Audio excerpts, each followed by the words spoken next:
एक पुल बना दिया है कि इस सेतु पर चढ़ो, यानी मेरे कथा कीर्तन के रस में डूबो और कथा कीर्तन के सेतु पर चढ़कर इस भारी भवसागर को पार कर जाओ। तो ये लीलाएं ही वो सेतु हैं, ये लीलाएं ही वो सेतु हैं जो भवसागर से पार कर सकती हैं। बड़ा सुंदर मीरा जी का एक भाव है। राम नाम का झांझ चला श्याम, मैं भव सागर तर जास्या रण जी, मैं गोविंद का गुण गास्या रण जी। राम नाम का झांझ चलास्या और भवसागर तर जास्या, यही वो लीला चरित्र हैं, यही वो लीला चर्चा है जिसके माध्यम से सहज में भवसागर पार हो जाएगा। सहज में एक बड़ा सुंदर श्लोक श्रीमद् भागवत जी में करदम जी ने कहा है, बहुत ही दिव्य श्लोक। लोकांश्च लोकान गतान पशूंश्च हित्वा श्रुतास्ते चरणात् पत्रम, परस्परम त्वद्गुणवाद सीधु पीयूष निर्यापित देह धर्मा। हे नाथ, जो लोग आपकी कथामृत नामामृत को पीते हैं उनके देह धर्म समाप्त हो जाते हैं।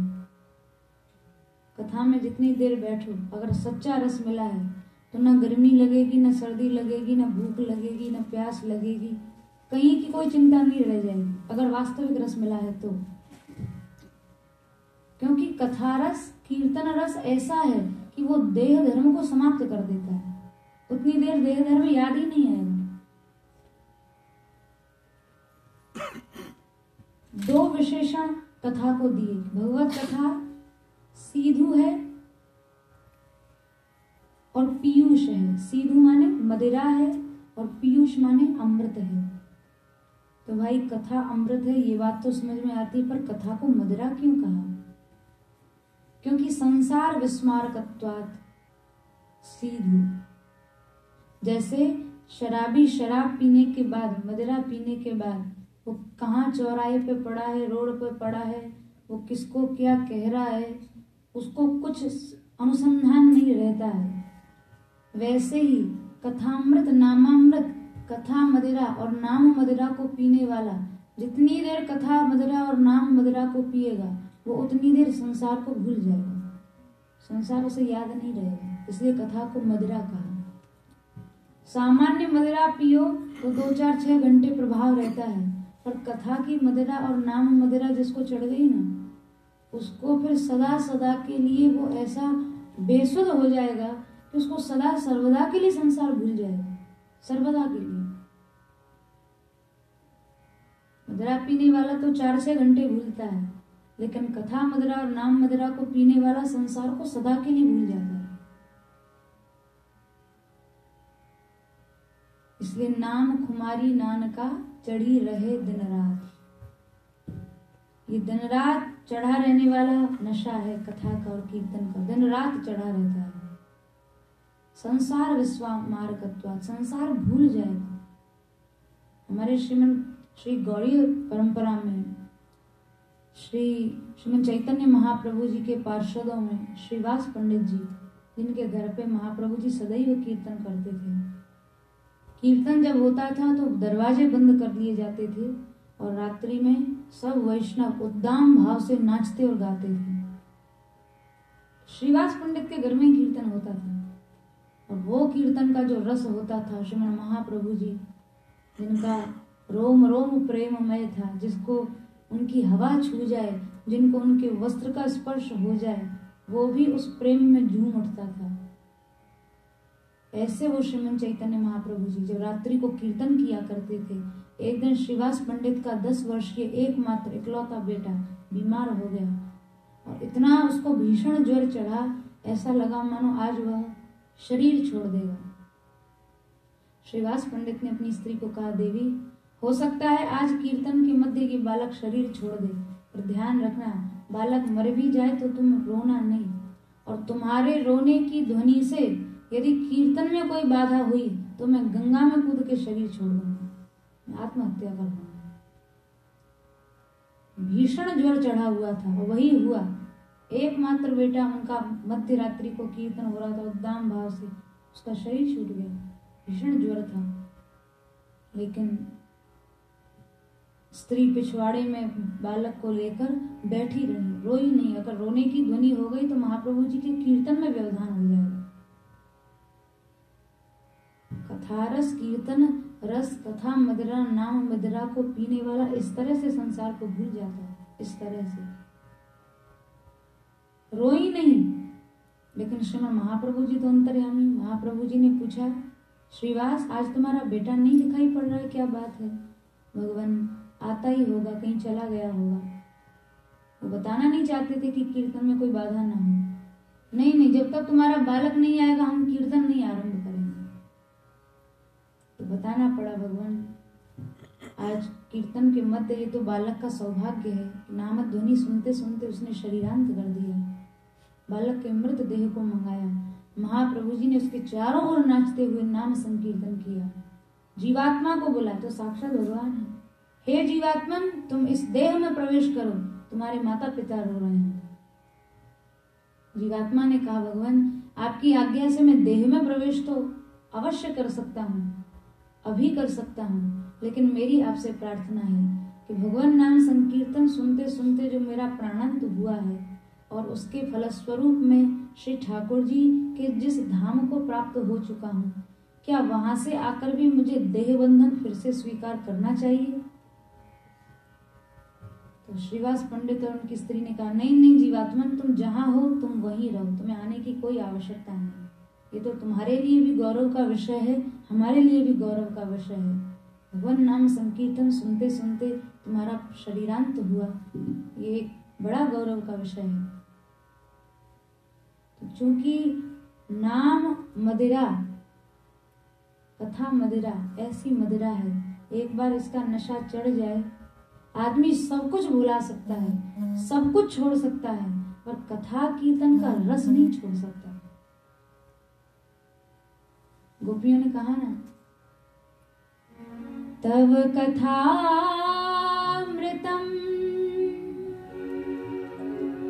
तप्त जीवनम। इस पंक्ति के दो भाव हैं। हे नाथ, तव कथामृतम, आपकी कथा अमृत है, जीवन दायिनी है। लेकिन दूसरा अर्थ आचार्यों ने इसका यह भी किया है कि तव कथामृतम, आपकी कथा जो सुन लेता है वो मृतम, वो मर जाता है।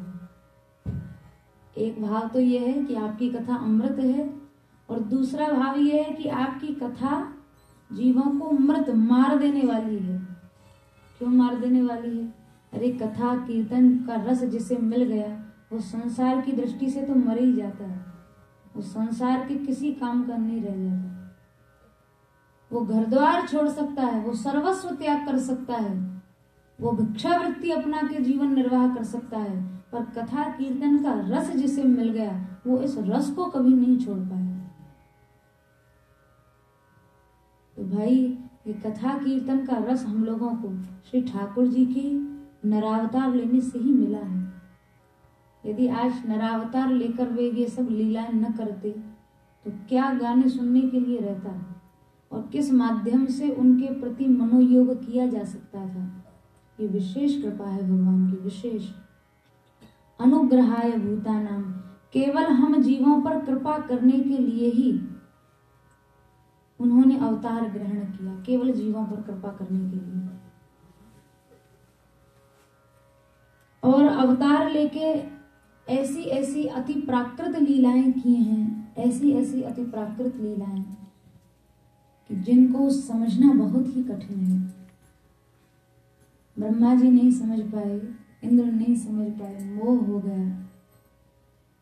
अत्यंत जब अति श्रद्धा होगी, परा श्रद्धा जब होगी तो ही ये लीलाएं समझ में आएंगी। ब्रज और ब्रज में भी ब्रज गोपी जन जिनका ब्रज लीला में 4 प्रकार का परिकर सामने आया है।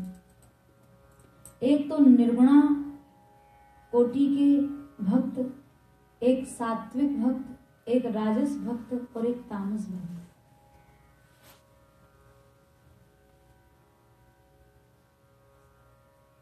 निर्गुणा कोटि थी ब्रज की गोपियों की, यशोदा मैया की, जिनके प्रेम में कोई स्वार्थ नहीं था, जिनके प्रेम में कोई कामना वासना नहीं थी।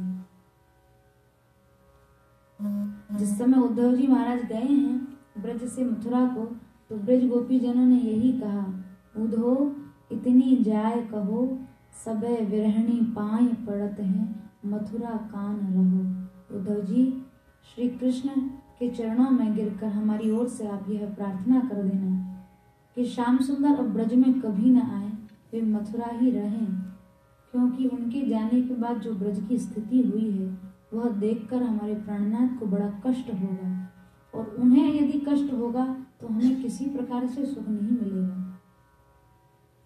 कितना निष्काम प्रेम है। गोपियों ने ये नहीं चाहा कि श्याम सुंदर ब्रज आवे। यशोदा मैया कह रही हैं, सूरदास जी का पद है, कहियो यशोमति की आशीष, जहां रहे मेरो नंद लाडलो, जीवे कोटि बरीश। हमारा लाला जहां भी रहे वो कोटि कोटि वर्ष जिए, वो चिरंजीवी रहे, वो सुखी रहे, वो प्रसन्न रहे। मैं यह नहीं चाहती कि वो ब्रज ही आए, वो जहां रहे वो प्रसन्न रहे। इतना निष्काम प्रेम, जहां कामना वासना की गंध भी नहीं थी, ऐसा उन ब्रज गोपी जनों का प्रेम निर्गुणा स्थिति का प्रेम कहा गया। सात्विक प्रेम की श्रेणी में आती हैं यज्ञ पत्नियां, जो यज्ञ पत्नियां ब्राह्मणों को उनके मना करने पर भी श्याम सुंदर के पास गई मिलने के लिए। पति, भाई, बंधु बांधव, समाज सब रोक रहा था, रोकने पर रुकी तो नहीं, चली गई। लेकिन यज्ञ पत्नियों का त्याग ब्रजगोपियों जैसा नहीं था। ब्रजगोपियों को तो बार बार भगवान ने रास पंचाध्यायी में यदि हम देखें तो बारंबार कहा, चली जाओ, तुम सती स्त्री हो, लौट जाओ, तुम पातिव्रत धर्म खंडित मत करो, पति सेवा करो, ये करो, वो करो। चाहे जितना श्री ठाकुर जी ने कहा, गोपियां गई नहीं, अड़ी रही। तो यज्ञ पत्नियों ने सब कुछ छोड़ा तो सही श्याम सुंदर के लिए, लेकिन फिर भी उनके मन में कहीं ना कहीं वैदिक धर्मों के प्रति आस्था थी कि पति धर्म आवश्यक है, पुत्र धर्म, पुत्र की सेवा आवश्यक है, सास ससुर की सेवा आवश्यक है। लेकिन ब्रज गोपियों ने तो वैदिक धर्म भी छोड़ दिया। एवं मदर्थोज्जित लोक वेद, लौकिक वैदिक सब कुछ छोड़ दिया था श्री ठाकुर जी के लिए। तो यज्ञ पत्नियां गोपियों जैसा त्याग नहीं कर पाई, वैदिक धर्म का त्याग नहीं कर पाई। इसलिए श्याम सुंदर ने जब उनको कहा तुम लौट जाओ, तो वे सब लौट आई। गोपियां नहीं लौटी थी, यज्ञ पत्नियां लौट आई। तो गोपियों का प्रेम निर्गुणा श्रेणी में था और यज्ञ पत्नियों का प्रेम सात्विक श्रेणी में था। उसके बाद राजस श्रेणी का प्रेम आता है ब्रज की भीलनियों का, ब्रज की पुलिंद कन्याओं का, जिनके विषय में भागवत जी में वर्णन आया है। पूर्णः पुलिंद उरुगाय पदाब्जराग, श्री कुमकुमेन दैतास्तन मंडितेन, तद्दर्शन स्मररुजस्तृणरूषितेन लिम्पन्त्य आनन कुचेषु जहुस्तदाधिन। ब्रज की जो भीलनियां थी, जो भीलों की कन्याएं थी, उनके मन में भी श्री कृष्ण मिलन की इच्छा रहती थी, पर हम भील कन्या हैं, दीन भाव के कारण, हीन भाव के कारण, संकोच के कारण वो श्याम सुंदर के पास जाने में संकोच करती थी। ये सब बाधक भाव हैं। संकोच है, मान हानि की चिंता है, लोक लाज की परवाह है, ये सब भक्ति धर्म के बाधक तत्व हैं। ये जब तक रहेंगे तब तक भक्ति धर्म अपनी पूर्णता की ओर नहीं जा सकता है। तो उनको कृष्ण मिलन की इच्छा तो रहती थी ब्रज की भीलनियों को, पर हम हीन हैं, हम भील कन्याएं हैं, संकोच के कारण वे जा नहीं पाती थी। तो श्याम सुंदर जब गैया चराते हुए आया करते थे, जब वनों में, वन वनांतर में गौचारण करते हुए घूमते थे गोपाल जी, तो ब्रज गोपियों के वक्षस्थल का कुमकुम विहार काल में श्याम सुंदर के चरणों में लग जाता था और वही चरणों का कुमकुम वृंदावन की घास पर लग जाता था। तो देखो, गोपियों के वक्षस्थल पर होने से उसमें गोपियों की प्रेम शक्ति आ गई उस कुमकुम में।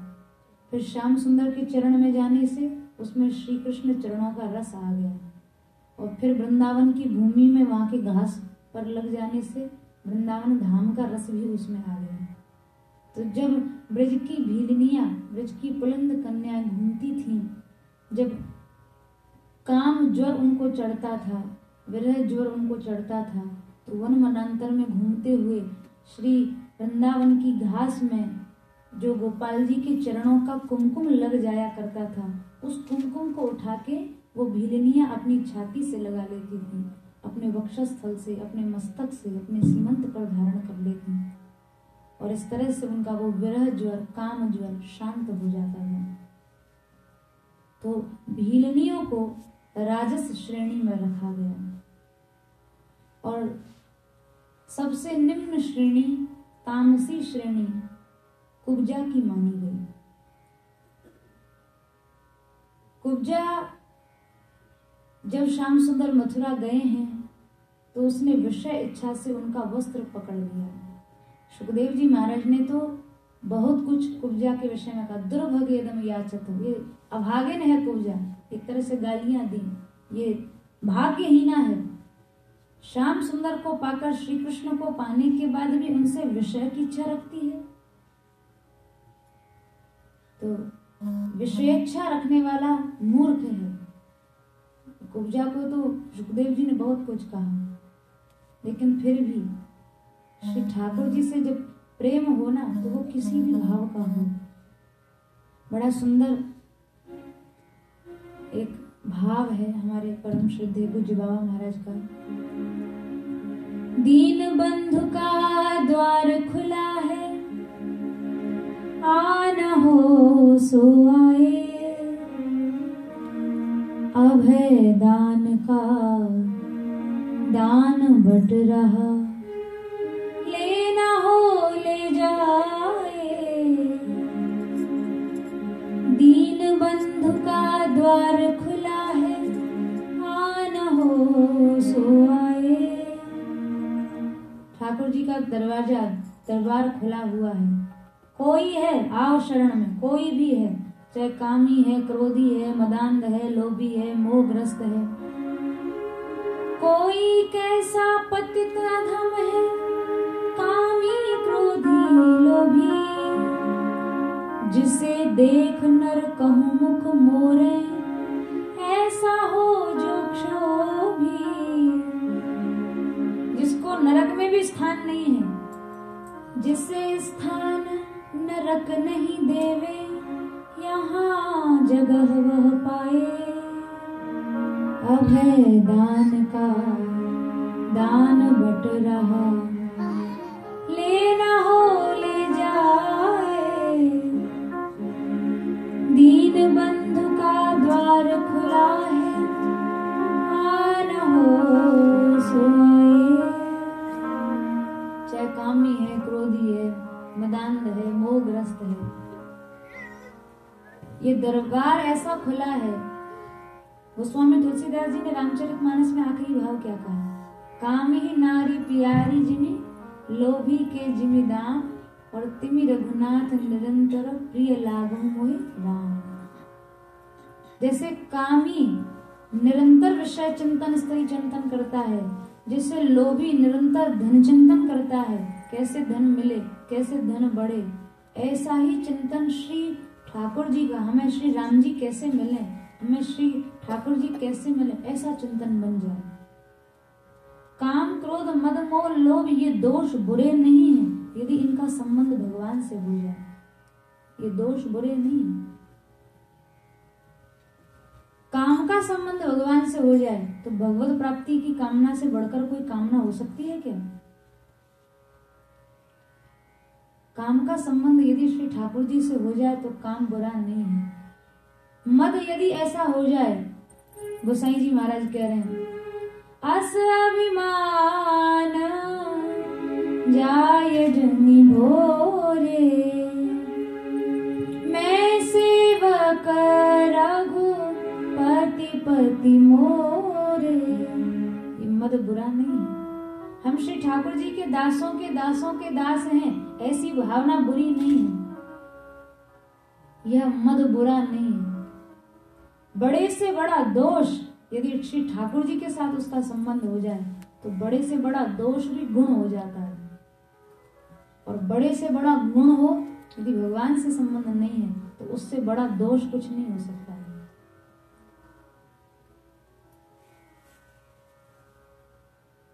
तो भगवत संबंध की प्रधानता है।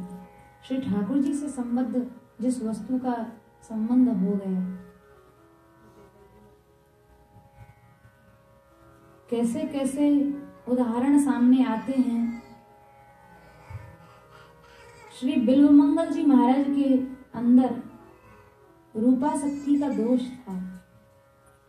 श्री ठाकुर जी ने विचार किया, चिंतामणि वर्षा में इतने आसक्त थे, दक्षिण भारत में कृष्णवेना नदी के किनारे ये रहते थे।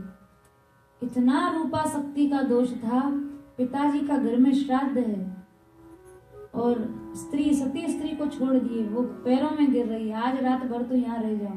और चिंतामणि वर्षा के ऐसे वो रूपासक्त थे, ऐसे गुलाम थे कि बढ़ रही है नदी, वर्षा हो रही है, कुछ परवाह, प्राणों की परवाह भी नहीं कि कूद पड़े नदी में। मुर्दा बहता हुआ जा रहा था। मन में विचार आया कि लगता है चिंतामणि ने मेरे लिए नौका भेज दी है। उस मुर्दा पे बैठ के नदी को पार किया। सर्प लटका हुआ था, सोच रहे हैं चिंतामणि ने मेरे लिए रस्सी लटकाई है, सर्प को पकड़ के ऊपर हवेली में चढ़ गए। तब वहां चिंतामणि की जिह्वा पर श्री ठाकुर जी विराजमान हुए और चिंतामणि ने इतना फटकारा बिल्वमंगल जी को कि अस्थि मांस के शरीर से आपने ऐसा प्रेम किया। ऐसी घटना गोस्वामी तुलसीदास जी के जीवन में भी मिलती है।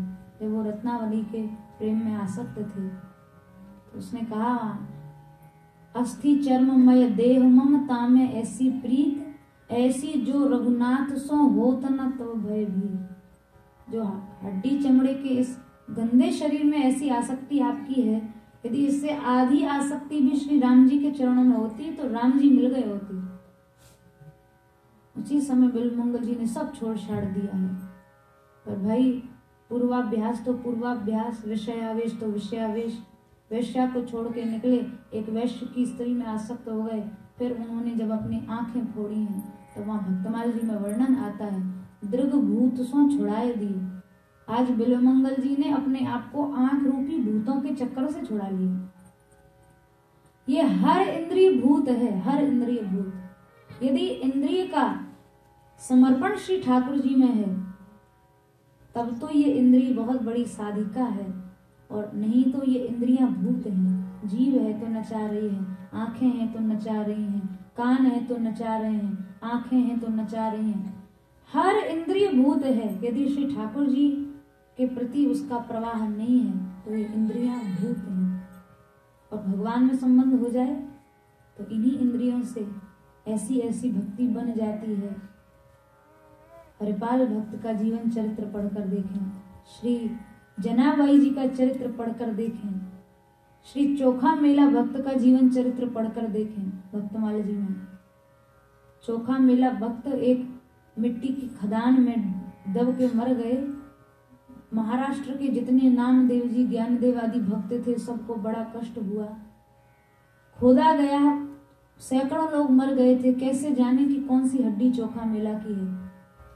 नामदेव जी ने कहा, ज्ञानदेव जी बोले कि चोखा मेला की अस्थियों को कान कान पे, आप कान पे लगा के सब हड्डियों को देखो, जो चोखा मेला भक्त की अस्थि होगी उसमें से जय विठ्ठल की ध्वनि आ रही होगी।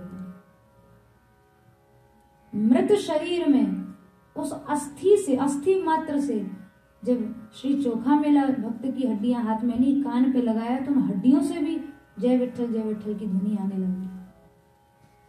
जनाबाई जी का जीवन चरित्र देखो, संतों की सेवा के लिए बस दिन रात आटा पीसती रहती थी, दिन रात अनाज पीसती रहती थी, और स्वयं तो गाती रहती थी, नेत्र बंद, आंसू बह रहे हैं, और पंडरीनाथ भगवान आके इनकी चाकी चलाया करते थे। जनाबाई के नेत्र बंद है, पंडरीनाथ जी चाकी चला रहे हैं। एक दिन कबीरदास जी ने सुना कि भाई जनाबाई ऐसी भक्त हैं जिनकी चाकी श्री पंडरीनाथ भगवान चल के दर्शन किया जाए। तो काशी से कबीरदास जी महाराष्ट्र में आए और वहां जनाबाई देखा। एक जनाबाई अपनी पड़ोसन से लड़ रही थी, और लड़ाई भी किस बात पे, जो गोबर के उपला होते हैं ना, जिनको जलाया जाता है, तो उन पे लड़ाई हो रही थी। जनाबाई कह रही ये उपला मेरे हैं, दूसरी कह रही ये मेरे हैं।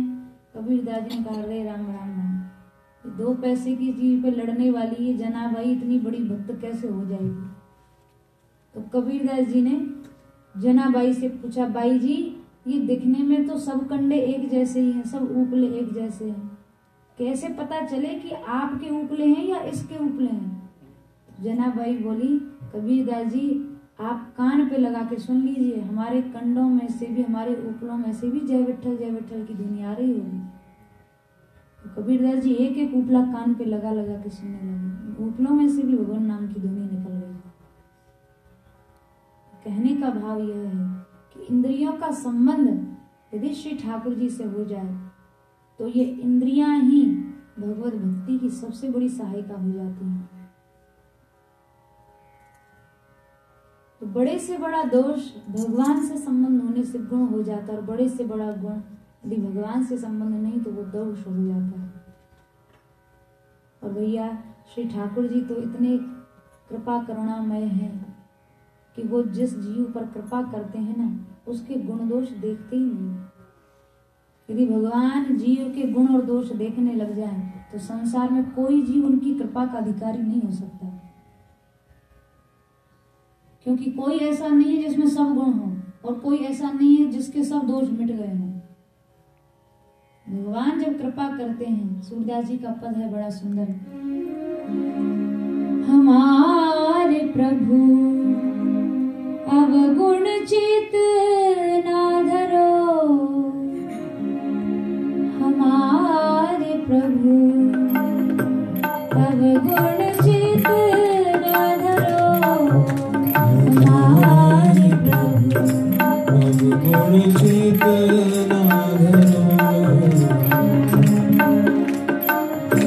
समदर्शी है नाम तिहारो, समदर्शी है नाम तिहारो, सोई पार करो हमारे प्रभु, सोई पार करो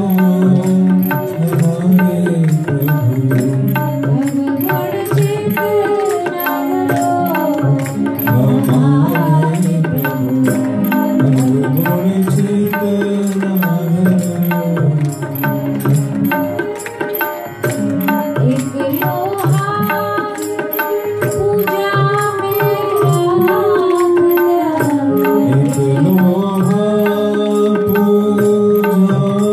दो,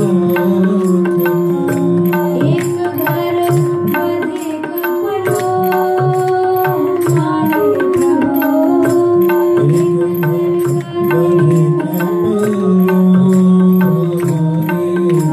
हमारे प्रभु, सोध विद्या पारस नहीं जानत, सोध विद्या पारस नहीं जानत, कंचन करत खड़ो हमारे प्रभु, कंचन करत खड़ो हमारे प्रभु, अवगुण चित ना धरो, हमारे प्रभु अवगुण चित ना धरो, हमारे प्रभु अवगुण चित ना धरो, हमारे प्रभु अवगुण चित ना धरो। चाहे लोहा पूज रहा है, चाहे लोहा मांस काटने के काम आ रहा है, पर पारस ये नहीं पूछता कि ये लोहा कैसा है, ये भी पूजित है या ये दूषित है। पारस का कार्य है लोहे का स्पर्श होते ही वो लोहे को स्वर्ण कर देता है। वैसे श्री ठाकुर जी का स्वभाव है जीव यदि ढोंग में भी उनकी शरण में आ जाए, पाखंड में भी शरण में आ जाए, भगवान अपने शरणागत भक्त के गुण दोषों पर विचार ही नहीं करते। भगवान यदि गुण दोष पर विचार करें तो भाई संसार में कोई जीव उनकी कृपा का अधिकारी नहीं हो सकता, क्योंकि ऐसा कोई नहीं है जिसके पूरे दोष खत्म हो गए हों, और ऐसा कोई नहीं है जिसमें सब गुण हों। इतना कृपा करुणा का स्वभाव है श्री ठाकुर जी का। और ये कृपा शक्ति करुणा शक्ति ही है जिसने उनको बालक बनकर नचाया, जो ब्रज गोपियों के दास बन गए, चाकर बन गए। ये कृपा शक्ति ही थी भगवान की। उखल बंधन लीला में सुखदेव जी ने स्पष्ट रूप से लिखा है, जब यशोदा मैया लाला को बांधने के लिए चली हैं तो बार बार रस्सी 2 अंगुल छोटी पड़ जाती, मैया श्रमित हो गई, थक गई, तो श्याम सुंदर स्वयं बंधन में आ गए। कैसे बंधन में आए? सुखदेव जी ने लिखा, कृपया सीत स्वबंधन। सुखदेव जी लिख रहे हैं रस्सी से नहीं, वो कृपा शक्ति से बंध गए, कृपा रूपी रस्सी से बंध गए भगवान। मैया को देखा मुख पर स्वेद आ गया है, थक गई है, मुख कुमला गया है दौड़ते दौड़ते, तो कृपा की रस्सी से बंध गए। ले मैया तू बांध नहीं चाहती ना, ले मैं बंध गए। तो कृपा शक्ति ही है जो उस जगदाराध्य जगदीश्वर सर्वेश्वर को एक छोटा सा बालक बना के अति प्राकृत लीलाएं कराती है, गंवार बना देती है, गोपियों का चाकर बना देती है, उनका दास बना देती है। ये कृपा शक्ति है। संपूर्ण ब्रजलीला श्री ठाकुर जी की कृपा शक्ति का ही द्योतक है। संपूर्ण ब्रजलीला।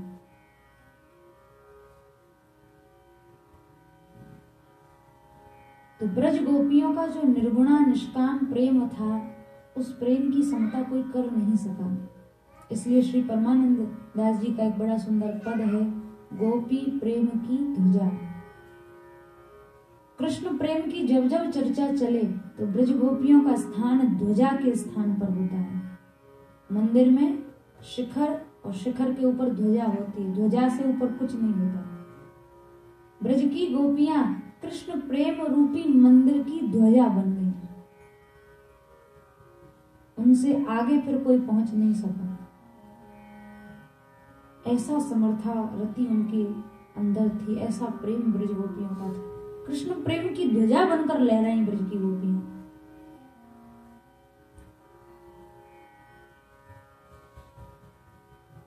11 वर्ष तक ब्रज लीला श्री ठाकुर जी ने की है।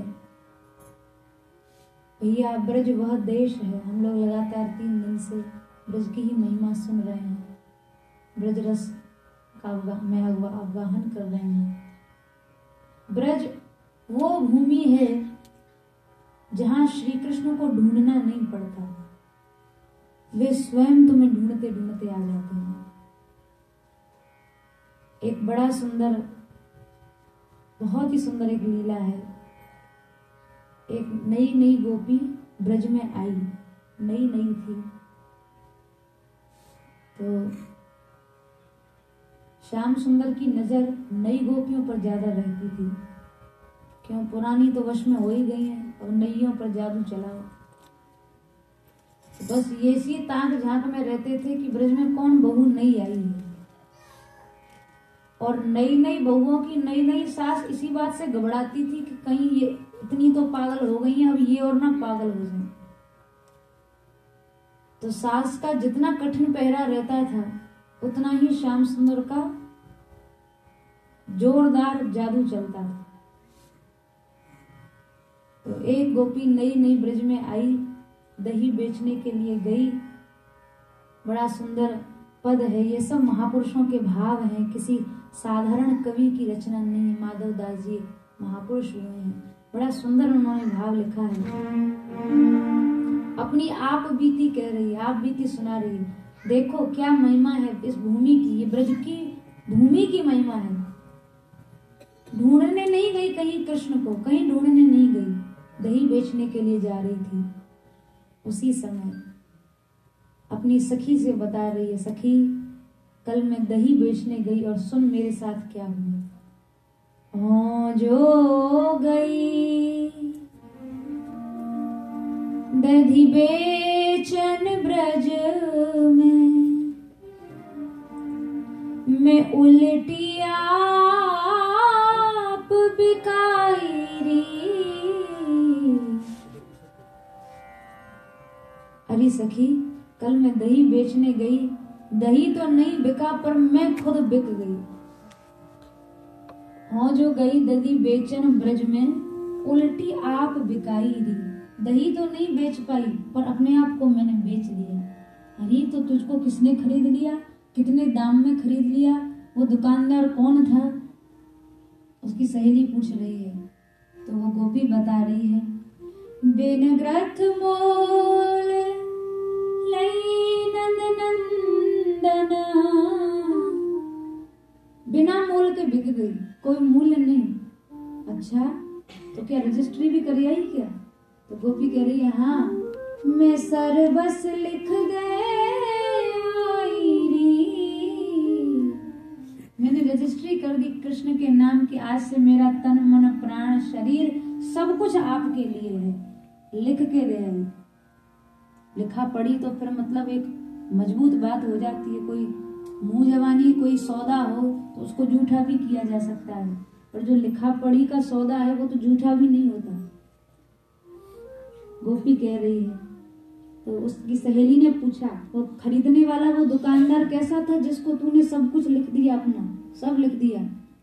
बता रही है, श्यामल वरण कमल दल लोचन, उसका श्याम रंग का वर्ण था, बड़े बड़े कमल जैसे नेत्र थे।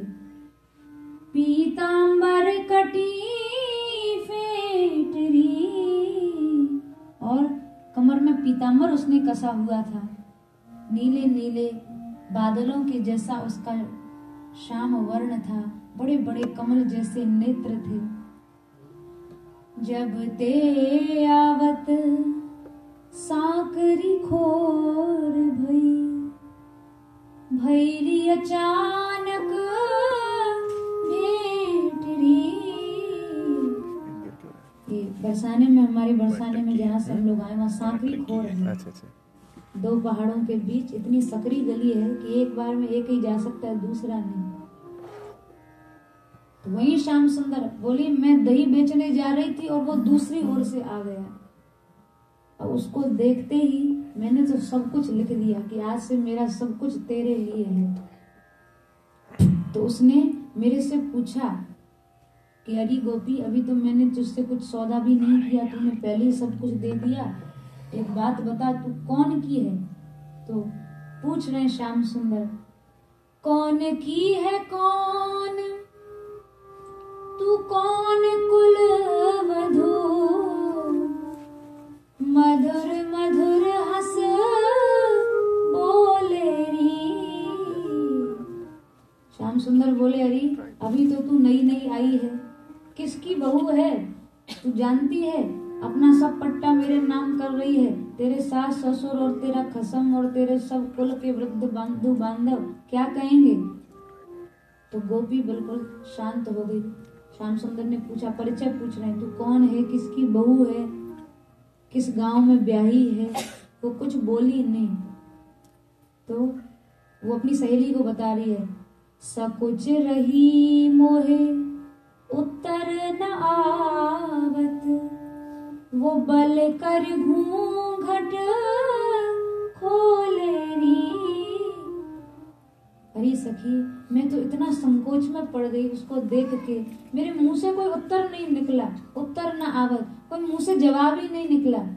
और वो श्याम सुंदर हंस हंस घूंघट खोले री, वो तो मेरा घूंघट खोलने चल पड़ा।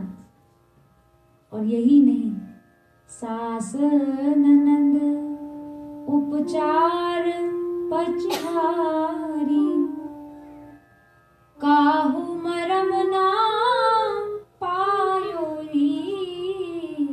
और उस दिन से जब मैं घर में गई तो मेरा तो खान पान भी छूट गया, मुझे देह का स्मरण भी नहीं रहा, मुझे किसी बात की अनुसंधान, किसी की स्मृति नहीं रही। मेरी सास और ननद मेरे इलाज करा करा के, उपचार करा करा के थक गई। रोज घर में तब से रोज नए नए वैद्य जी आ रहे हैं, कोई कोई सी औषधि घोंट के दे रहा है, कोई कोई जड़ी बूटी कह रहा है। लेकिन सखी मेरी उस दिन से क्या स्थिति हुई है मैं तुझे क्या बताऊं। कर गही वैद ठाड़ो रहे हैं। एक वैद्य जी आए बड़े गुणी, उन्होंने मेरी नब्ज पकड़ी, मेरा हाथ पकड़ा और मोहि चिंता रोग बतायो री। उन्होंने हाथ पकड़ते कह दिया मेरी सास को कि तुम्हारी बहू को चिंता का रोग लग गया है। ये किसी का चिंतन करती है, ये किसी के विषय में बहुत सोचती है, इसको चिंता रूपी रोग लग गया है। मीरा जी ने भी तो यही भाव कहे हैं, दर्द की मारी वन वन डोलूं, वैद मिला नहीं कोय, और मीरा की तब पीर मिटे जब वैद संवरिया हो। हेरी मैं तो प्रेम दीवानी, मेरा दर्द न जाने कोई। यही बात वह गोपी कह रही है, मुझे चिंता रोग बतायो री। वैद्य जी ने चिंता का रोग बताया और जागन ते मैं सुरत संभारी, मोहे गृह अंगना विष लागे री। जिस दिन से मैंने श्याम सुंदर को देखा मुझे घर वाले सब जहर की तरह लगने लग गए, सब सुख सुविधा जहर की तरह लगने लगे। वे सब घर वाले मुझे साक्षात काल की तरह दिखाई देने लगे। घर अंगना न सुहावे री। उस दिन से मुझे घर द्वार कुछ अच्छा नहीं लगता। और चितवत चलत सोवत और जागत, यही ध्यान मेरे आगे री। मैं चलती हूँ तो भी मुझे वही नंद का लाला दिखाई पड़ता है, मैं सोती हूँ तो मेरे स्वप्न में भी मुझे वही दिखाई पड़ता है, मैं खाती हूँ तो भी मुझे वही दिखाई पड़ता है। उस गोपी की स्थिति ऐसी हो गई, जित देखो तित श्याम मई हो। जहां दृष्टि जाए, जहां दृष्टि जाए, जहां मन जाए, यत्र यत्र मनो धावति तत्र तत्र माधव। जहां मन दौड़ता है वहीं माधव दिखाई पड़ते हैं, जहां चिंतन जाता है वहीं श्याम सुंदर आ जाते हैं। उसके संसार में, उसकी दृष्टि में, उसकी सृष्टि में अब श्री कृष्ण के अतिरिक्त कोई रह नहीं गया था। और उस गोपी ने बड़ा सुंदर भाव है, नीलमणि मुक्ता हल दई हूं, जो मोहि श्याम मिलावेरी। और गोपी उसी दिन से पूरे ब्रज की गलियों में घूमती घूमती घोषणा करती हुई फिर रही है, जो मुझे उस श्याम सुंदर से मिला देगा मैं उसको नीलमणि दूंगी पुरस्कार के रूप में, जो मुझे कन्हैया से मिला देगा मैं उसको अपना सर्वस्व दे दूंगी। घूम रही है। कहे माधव चिंता क्यों बिसरे, बिनु चिंतामणि पाएरी। चिंता तो तब दूर होगी ना जब चिंतामणि मिल जाएगी, और उस गोपी की चिंतामणि तो नीलमणि श्री कृष्ण ही है। जब उसे चिंतामणि मिलेगी तो ही उसकी चिंता दूर होगी। ब्रज में हर ब्रज गोपी रोज श्याम सुंदर से ऐसा सौदा करती है, रोज।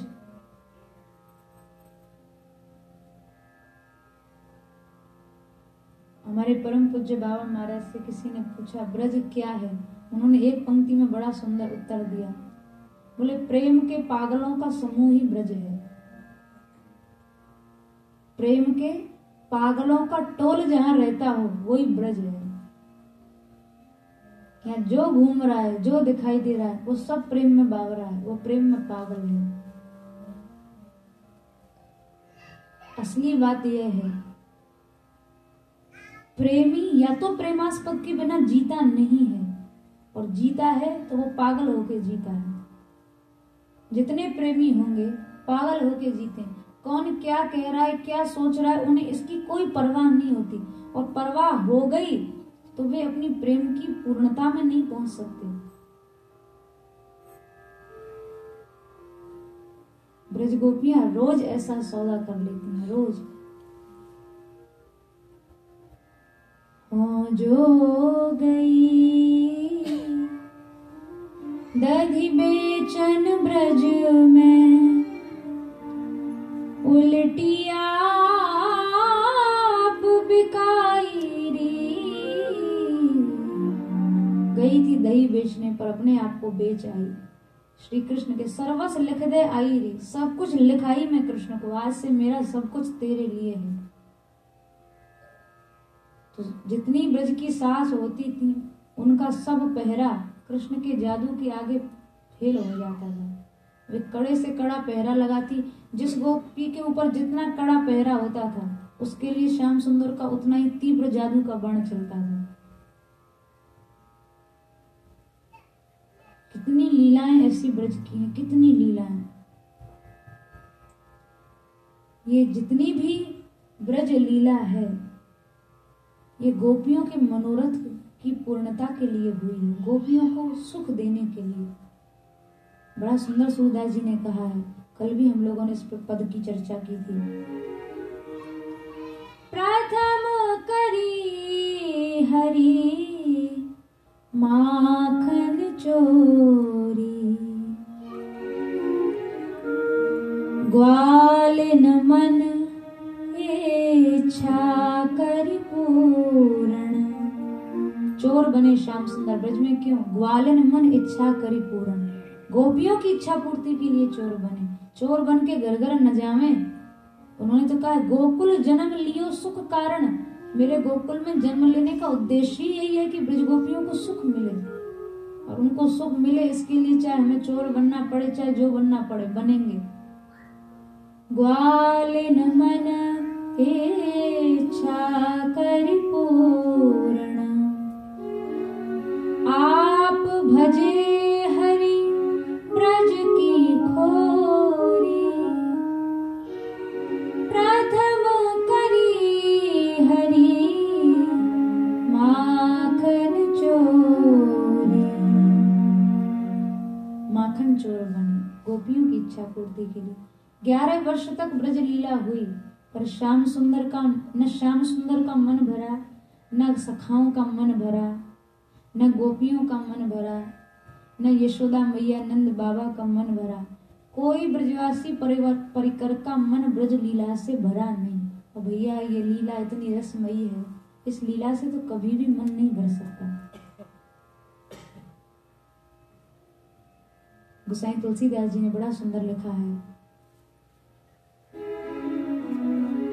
रामचरित जे सुनत अघाही, रामचरित जे सुनत अघाही, रस विशेष जाना तिन नाही, रस विशेष जाना तिन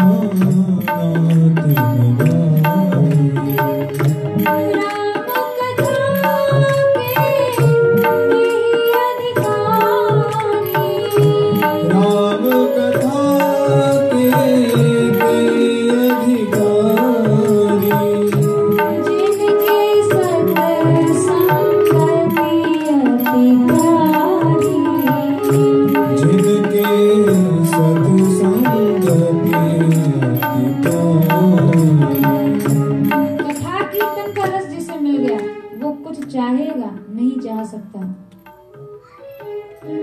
अब कछु नाथ ना चाहिए मोरे, अब कछु नाथ ना चाहिए मोरे, दीन दयाल अनुग्रह तोरे, दीन दयाल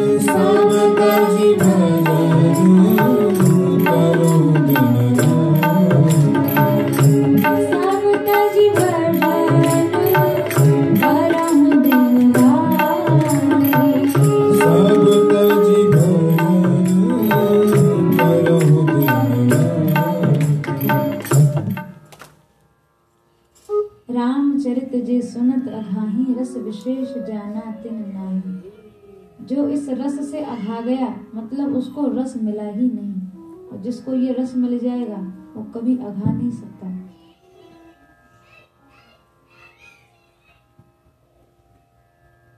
तो ब्रजवासियों का इस ब्रज लीला से, ब्रज रस से कैसे मन भर सकता था, जिस रस के लिए बड़े बड़े देवता, महाशक्ति लक्ष्मी जी आदि सब तरसते हैं, लालायित रहते हैं। ये रस है ही ऐसा जिससे कोई तृप्त नहीं हो सकता। तो कलिकाल में उसी रस के और आस्वादन के लिए संपूर्ण परिकर साक्षात यशोदा मैया श्रीमद वल्लभाचार्य महाप्रभु जी के रूप में, श्री ठाकुर जी साक्षात गोसाई विठलनाथ जी के रूप में, और उनका अष्ट सखा परिकर साक्षात अष्टछाप के महाकवियों के रूप में इस धरा पर आया। और ऐसा लीला रस का प्रवाह किया है, ऐसा लीला रस का प्रवाह, सच रस का भाव था अष्ट महासखाओं के साथ। और ऐसी ऐसी लीलाएं श्री कुम्मन दास जी महाराज के साथ। ठाकुर जी कुम्मन दास जी को चोरी करने के लिए साथ में लेवा ले गए। कुम्मन दास जी कह रहे हैं, प्रभु आपको तो बड़ा तगड़ा अभ्यास है चोरी का, हमें क्यों पिटवाना चाहते हैं? नहीं कुम्मन दास जी, आज तो आपको चलना पड़ेगा, बहुत दुर्बल हो रहे हैं, चोरी के माखन में बहुत बल होता है, घर का माखन हम भी नहीं खाते, चोर चोर के खाते हैं, चलिए। जबरदस्ती ले गए। और वहां जाके माखन की मलरिया में हाथ घुसाया तो पीताम्बर खुल गया, नग्न होने की स्थिति आ गई। अब कुम्मन दास जी देख रहे हैं, देखो तो सही अब इनको क्या प्रिय है, देखें। अब पीताम्बर न पकड़े तो नग्न हो जाए, नंगे हो जाए, और पकड़े तो माखन कैसे छोड़ें। ठाकुर जी ने 2 भुजाएं और प्रकट कर ली, 2 से पीताम्बर पकड़ा, 2 से माखन खाया। आज कुम्मन दास जी ने पहली बार चतुर्भुज रूप का दर्शन किया, मन में वह छवि बस गई। और जब गोपियां आई हैं पकड़ने के लिए, कुम्मन दास जी घबरा गए, महाराज अब पिटने का नंबर आ गया, पिटने का समय आ गया। ठाकुर जी बोले, कुम्मन दास जी पक्के चोर बनो। कैसे पक्के चोर बने? बोले, पक्के चोरों के पास हर तरह का दाव पेच होता है। जो गोपी पकड़ने आवे, दूध भर भर के मुंह में उनकी आंखों पर कुल्ला कर दो। जो गोपी पकड़ने आवे, उसी के आंखों पे भर भर के गंडूष फूत्कार करता, मुंह में दूध भर भर के, जो पकड़ने आवे उसी की आंखों पे कुल्ला। भाग भूग गए। जब कुम्मन दास जी के घर में बालक का जन्म हुआ, उस समय उसी चतुर्भुज रूप माधुरी में डूबे थे। किसी ने खबर दी, कुम्मन दास जी आपके यहाँ पुत्र का जन्म हुआ है। कुम्मन दास जी के नेत्र बंद थे, उसी चतुर्भुज स्वरूप का दर्शन कर रहे थे। पुत्र का क्या जन्म हुआ? हमारे घर में साक्षात चतुर्भुज दास जी आ गए, उनका नाम चतुर्भुज रखा। चतुर्भुज दास जी को भी एक दिन ले गए चोरी कराने के लिए श्रीनाथ जी, उनको भी ले गए। और चतुर्भुज दास जी को तो दूसरे के घर में ले जाके खूब पिटवा दिया, खुद तो भाग गए और चतुर्भुज दास जी की खूब पिटाई करा दी। चतुर्भुज दास जी आए, प्रभु माखन तो खुद खा लिए और पिटने के नंबर पे हमें लगा दिए। ठाकुर जी बोले, चतुर्भुज दास जी पक्का चोर तो पिट पिट के ही बनते हैं, आपको पक्का चोर बनाना था तो बिना पिटाई के कोई चोर पक्का नहीं होता है। अब आज से आप पक्के चोर हो गए। ऐसी ऐसी लीलाएं ठाकुर जी ने उन महासखाओं के साथ की हैं। गोविंद स्वामी जी के साथ तो ऐसी दिव्य लीलाएं श्रीनाथ जी ने की हैं। गिल्ली डंडा खेल रहे थे, बार बार गिल्ली श्रीनाथ जी मारते थे डंडे से और गोविंद स्वामी दौड़ दौड़ के पकड़ कर लाते थे। तो एक दिन तो खेलते खेलते जब श्रीनाथ जी का नंबर आया तो श्रीनाथ जी, अब गोविंद स्वामी डंडे से गिल्ली मारने लगे, श्रीनाथ जी दौड़ दौड़ के गिल्ली लाने लगे। इतना लंबा चौड़ा जंगा पहन रखा था, बार बार पाँव में फंस जाए, गिर पड़ जाए। श्रीनाथ जी ने कहा, आज तो दिन भर की कसरत के बाद भी हम इनका दांव नहीं दे पाएंगे, अच्छा है कि आज बेईमानी कर ली जाए खेल में। तो जैसे गोविंद स्वामी ने गिल्ली मारी जोर से, श्रीनाथ जी गिल्ली पकड़ने के बहाने दौड़ के गए और गिल्ली तो पकड़ी नहीं, जाके मंदिर में भाग गए। जब मंदिर में भागे, अब तो गोविंद सखा पीछे से डंडा लेके आए हैं, आज इसकी खबर देखनी है, आज इसकी खबर लेनी है। ऐसे रूमन ठाई करता है, खेलते खेलते बेईमानी करता है। और जब गए तो वहां नाथ जी ने पहले ही द्वारपालों को सिखा दिया था कि देखो गोविंद सखा आ रहा है, मुझे मारने के लिए घुसने मत देना भीतर, चौखट पे पांव मत धरने देना। अब गोविंद सखा आए, खूब बढ़िया पहलवान द्वारपालों ने डंडा अड़ा के रोक दिया। ए गोविंद सखा, कहाँ जा रहे हो? बाहर खड़े रहो, खबरदार जो भीतर गए। गोविंद सखा समझ गए यहाँ दाल नहीं गलेगी। बोले बाहर क्यों खड़े रहे? ये दाव नहीं दे के आया है, आज डंडा से खबर लेंगे। द्वारपालों ने भगा दिया गोविंद सखा को। जाके गोविंद कुंड पे बैठ गए और उन्होंने, गोविंद स्वामी जी ने बड़ा सुंदर वहां पद गाया, रोष में भरे हुए थे। तोतले आयो भाज गंवार। ये देखो, इस गंवार को खेलना भी नहीं आता, दाव भी पूरा नहीं दिया, दाव लेके भाग आया। गंवार है, इसको खेलना वेलना कुछ नहीं आता है। और मंदिर खोल धस्यो घर भीतर, सिखे दिए लगवार। मंदिर में जाके घुस गया, बैठ गया और बाहर से अपने सब चौकीदार छड़ीदारों को और बहका दिया है, सबको सिखा पढ़ा दिया है। लेकिन मैं भी देखूं कि तू कब तक बाहर नहीं निकलेगा, और जब तू मंदिर से बाहर निकलेगा तब ऐसी दंगो मार, ऐसी मार दूंगा कि तू बेईमानी करना जीवन में नहीं भूलेगा, सब जीवन में भूल भाल जाएगा। गोविंद प्रभु सो बैर करके सुखी न सोवे यार। मुझसे बैर करके तुझे चैन की नींद नहीं आएगी। मैं भी देखता हूं कब तक मंदिर से बाहर नहीं आता। श्रीनाथ जी को रात भर नींद नहीं आई। क्यों? अगर मंदिर से बाहर जावे तो गोविंद सखा मारे, और न जावे तो बिना खेले मन नहीं लगे। अगले दिन गोसाई जी महाराज जब उनको जगाने के लिए उत्थापन में गए तो नाथ जी के नेत्र लाल हो रहे थे। नाथ जी, जय जय, आज आप सोए नहीं? अरे सोए कहाँ से महाराज, गोविंद सखा का रात भर डंडा दिखाई देता रहा, कैसे सोए? आप जाओ गोविंद सखा को मना लाओ, नहीं तो हमारे बस की नहीं, हम तो दिन रात अब चैन नहीं पड़ेगा। गोसाई जी ने कहा आप चिंता मत करो, घबराओ मत महाराज, हम जा रहे हैं।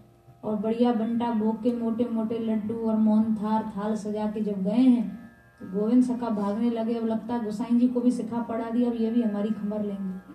गोसाई जी रोकने, अरे गोविंद सखा रुक जा भाई, रुक जा।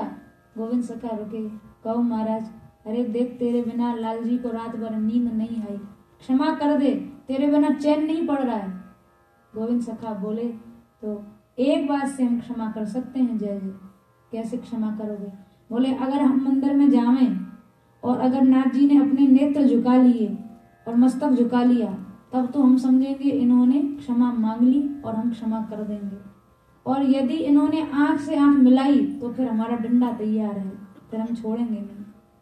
तो गोसाई जी बोले गोविंद सखा तू घबरा मत, नाथ जी क्षमा याचना के लिए पहले ही तैयार बैठे। गोविंद सखा गए, जैसे ही चौखट पे खड़े हुए नाथ जी ने गोविंद सखा को देखते ही अपने नेत्र नत कर लिए, नेत्र झुका लिए। दौड़ के गोविंद सखा ने श्रीनाथ जी को अपने हृदय से लगा दिया।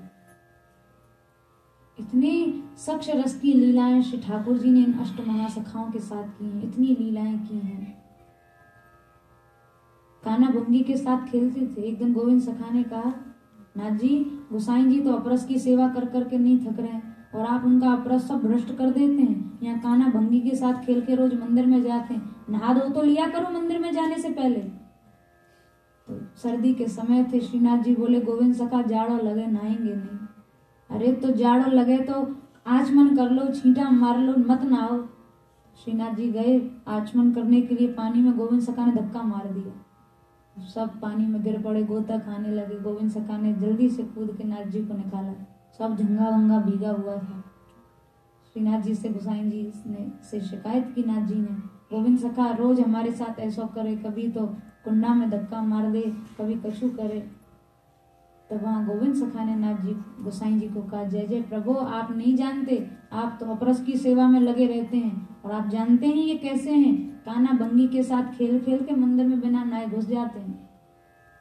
श्रीनाथ जी गोसाई जी जान गए कि श्री ठाकुर जी जब किसी जीव पर कृपा करना करते हैं तो वहां किसी जाति, किसी विशेष जाति, विशेष वर्ग और विशेष वर्ण आश्रम की ओर दृष्टिपात नहीं करते हैं।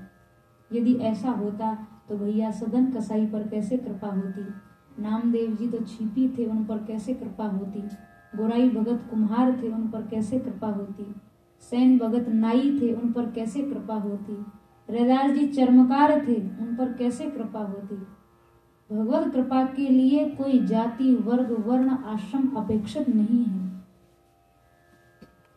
यही तो भक्ति मार्ग की विशेषता है, यही इस मार्ग की स्वतंत्रता है। पुरुष नपुंसक नारी वा जीव चराचर कोय, और सर्व भाव भज कपट तज मोहि परम प्रिय सोए। स्त्री है, पुरुष है, नपुंसक है, चर है, अचर है, जिस समय वो कपट छोड़कर सर्व भाव से मुझे भजता है, मोहि परम प्रिय, वो मेरा परम प्रिय हो जाता है। उससे ज्यादा फिर मुझे कोई प्रिय नहीं होता।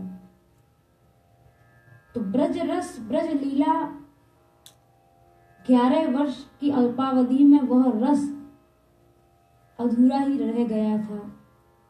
पुनः कलिकाल में सारा परिकर पधारा, सब परिकर आया और फिर से कलिकाल में ये सब मधुराति मधुर ब्रज लीलाएं हुई। श्रीमद् भागवत जी के अनुसार हम लोग श्री ठाकुर जी की जन्म लीला में यदि प्रवेश करें तो मथुरा में प्रादुर्भाव हुआ है कारागार में। सभी प्रकार के महापुरुषों के, रसिक महापुरुषों की वाणियों में प्रमाण प्राप्त होते हैं। गोकुल में श्री ठाकुर जी का प्रादुर्भाव हुआ, गोकुल में प्राकट्य हुआ, यह भी बात सही है क्योंकि प्रामाणिक है। और मथुरा कारागार में प्रादुर्भाव हुआ, यह भी बात प्रामाणिक है, इसलिए सत्य है। इसलिए भाई राम अतर्क बुद्धि मन बानी, भगवान को तर्क से नहीं जाना जा सकता है। श्रद्धा पूर्वक हमारे शास्त्रों ने जैसा गाया है उसे यथावत स्वीकार कर लिया जाए। मथुरा में प्रादुर्भाव कैसे हुआ यह सब लोग जानते हैं क्योंकि यह कथा प्रसंग बहुत अधिक प्रसिद्ध है।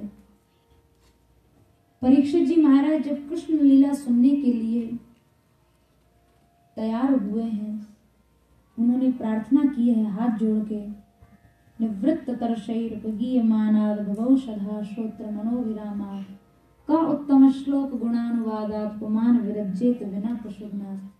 हे भगवान, संसार में 3 प्रकार के लोग होते हैं। एक तो जीवन मुक्त, संसार से छूट गए हैं जो, एक विषयी जो खूब संसार में बस पड़े हुए हैं, और एक मुमुक्षु जो पड़े तो हैं पर छूटना चाहते हैं। तीनों प्रकार के जीवों के लिए कृष्ण कथा परम कल्याणकारिणी है। जीवन मुक्त हैं उनको भी कथा सुननी चाहिए, जो विषयासक्त हैं उनको भी कथा सुननी चाहिए, और जो मोक्षकामी हैं उनको भी कथा सुननी चाहिए। जीवन मुक्त ब्रह्म पर चरित सुनहि तज ध्यान। बड़े बड़े मुक्तात्मा महापुरुष सुखदेव जी, संकादिक आदि महापुरुष जो जीवन मुक्त हैं वो भी इन कथा कीर्तन में निरंतर डूबे रहते हैं। ऐसा रस है इसमें। ऐसा ना सोचा जाए अब हम जीवन मुक्त हो गए तो हमें कथा कीर्तन की जरूरत नहीं रही। भले ही जीवन मुक्त हो गए हो, भले ही सिद्ध हो गए हो, लेकिन कथा कीर्तन वहां भी आवश्यक है। सुखदेव जी आत्माराम महापुरुष हैं, फिर भी निरंतर भागवत जी का गान करते रहते हैं। संकादिक आत्माराम जीवन मुक्त महापुरुष हैं, फिर भी निरंतर कथा कीर्तन में डूबे रहते हैं। नारद जी निरंतर भगवान नाम संकीर्तन करते रहते हैं। उद्धव जी, प्रहलाद जी, ये निरंतर नित्य मुक्त महापुरुष भी कथा कीर्तन के रस में निरंतर निमग्न रहते हैं। और वही बात गोसाई जी महाराज बड़ी सुंदर मानस जी में कहे हैं। विषयन कहा पुनि हरि गुण ग्रामा, विषयन कहा पुनि हरि गुण ग्रामा, श्रवण सुखद अरु मन अभिरामा, श्रवण सुखद अरु मन अभिरामा। विषयी से विषयी लोग भी कथा कीर्तन में उनको भी आनंद आता है। विषयी से विषयी आदमी को भी कथा कीर्तन सुनते समय कान को अच्छा लगता है और सुनने के बाद मन को आनंद मिलता है। तो कान को भी और मन को भी सुनने के समय भी और सुनने के बाद भी विषयी से विषयी पुरुष भी कथा कीर्तन से आनंदित होता है। श्रवणवंत तो जग माही, श्रवणवंत तो जग माही, जाहि न रघुपति चरित सुहाई, जाहि न रघुपति चरित सुहाई। ऐसा कौन है जिसे भगवत चरित्र सुनना विषयी आदमी है वो भी कथा कीर्तन सुनता कहता है। लोग सिनेमा के गानों के माध्यम से भी भगवान लीला को गाते हैं। क्यों? विषयी हो तो भी कथा कीर्तन अच्छा लगेगा, भगवान का यश गाना अच्छा लगेगा। ये यश की महिमा, इस कथा की महिमा है। कोई भी है उसे ये कथा अच्छी लगेगी लगेगी, कान को अच्छी लगेगी, सुनने के बाद मन को शांति मिलेगी। तेजड़ जीव निजात्मक भाति, तेजड़ जीव निजात्मक भाति, जिनहि न रघुपति कथा सुहाती, जिनहि न रघुपति कथा सुहाती। इतने कथा में रस और आकर्षण होने के बाद भी बहुत से लोग ऐसे होते हैं जिन्हें कथा अच्छी नहीं लगती। होते हैं ऐसे लोग जिन्हें कीर्तन में आनंद ही नहीं आता है। ऐसे लोगों को गोसाई जी कह रहे हैं निजात्मक घाती, ये आत्महत्यारे हैं। इससे बड़ा अपना नुकसान कोई नहीं है कि कथा कीर्तन अच्छा न लगे। कथा कीर्तन अच्छा न लगना ये आत्महत्या है, अपने आप से अपने आप की हत्या है। इससे बड़ा कोई अपना नुकसान कुछ नहीं हो सकता। यहाँ इस श्लोक का आचार्यों ने जब टीका की है तो बड़ा सुंदर एक वृत्तांत तो सुनाया है। एक बार नारद जी तुम्बरु गंधर्व के साथ भ्रमण कर रहे थे, तो एक तपस्वी ऋषि का बालक भ्रमण कर रहे थे। तपस्वी ऋषि का बालक आया, नारद जी को प्रणाम किया, तो उसके प्रणाम करने पर श्री देवर्षि नारद जी महाराज ने उसको आशीर्वाद दिया, मां जीव तुम जियो मत। तब तक एक फिर आगे बढ़े तो एक राजा का बेटा प्रणाम करने के लिए आया, तो उसने प्रणाम किया तो नारद जी ने उसको आशीर्वाद दिया, चिरंजीव खूब जियो। फिर एक बड़ा सज्जन धर्मात्मा पुरुष प्रणाम करने के लिए आए, उनको देवर्षि नारद जी ने कहा, जीव व मर साधो, तुम जियो या मरो। फिर एक बहेलिया बधिक जो पशुओं का हिंसा पक्षियों को मारते हुए घूमते हैं ना, बहेलिए, वो प्रणाम करने आया। नारद जी ने कहा, मां जीव मां मर, तुम न जियो न मरो।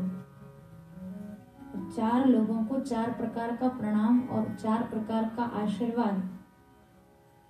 तुम्बरु समझ नहीं पाए, उन्होंने कहा, देवर्षि आपने इस प्रकार का आशीर्वाद इन चारों को क्यों दिया?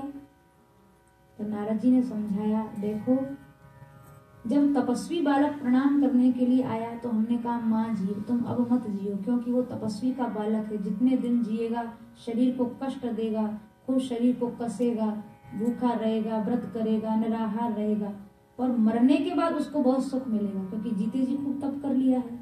तो हमने कहा, मां जीव अब तुम मत जियो, तुम्हारे लिए मरना ही ठीक है, क्योंकि मरने के बाद तुम सुखी हो जाओगे। जितने दिन जियोगे उतने दिन खूब शरीर को कसोगे।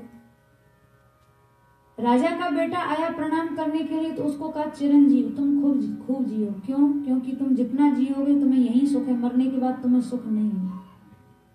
तो उसको कह दिया, चिरंजीव तुम खूब जियो। और जब धर्मात्मा धार्मिक पुरुष प्रणाम करने आया, उसको नारद जी ने कहा, जीव व मर साधो, तुम जियो या मरो कोई बात नहीं, क्योंकि जो धर्मात्मा पुरुष होते हैं वो जीते जी भी बढ़िया धर्म का कार्य करते हैं, तो उनका यश भी बहुत होता है, लोग उनका सम्मान भी करते हैं, जीते जी भी उनको सुख है, और मर भी जाए तो मरने के बाद भी उनको सुख है। लेकिन उस बहेलिए को जो कहा, बधिक को, कि मां जीव मां मर, तुम न जियो न मरो, क्योंकि बहेलिए को तो न जीते जी सुख मिलता है न मरने के बाद सुख मिलता है। जी भी रहा है तो इधर भाग रहा है, उधर भाग रहा है, उस पशु के पीछे दौड़ रहा है, वहां दौड़ रहा है, न जीते जी सुख मिल रहा है, और मरने के बाद तो पशु हिंसा करने के परिणाम में कोई सुख थोड़ी मिलेगा, मरने के बाद तो उसे दुख मिलेगा ही मिलेगा। सुखदेव जी कह रहे हैं, पशुघ्नात विना पशुघ्नात कथा विरज्येत विना पशुघ्नात। जो लोग कथा कीर्तन से विमुख हैं, भगवत कथा कीर्तन से विमुख हैं, वो उस बहेलिए की तरह हैं, जिनको न जीते जी सुख मिलता है न मरने के बाद सुख की कोई आशा रहती है। जिनको कथा में रस नहीं आया, जिनको कीर्तन में रस नहीं आया उनके लिए संसार में कहीं सुख है ही, हो ही नहीं सकता है।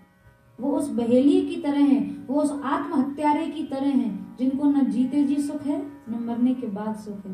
यानी ठाकुर जी से जो बहिर्मुख जीव है, विमुख प्राणी है, उसको न जीते जी सुख मिल सकता है न मरने के बाद सुख मिल सकता है।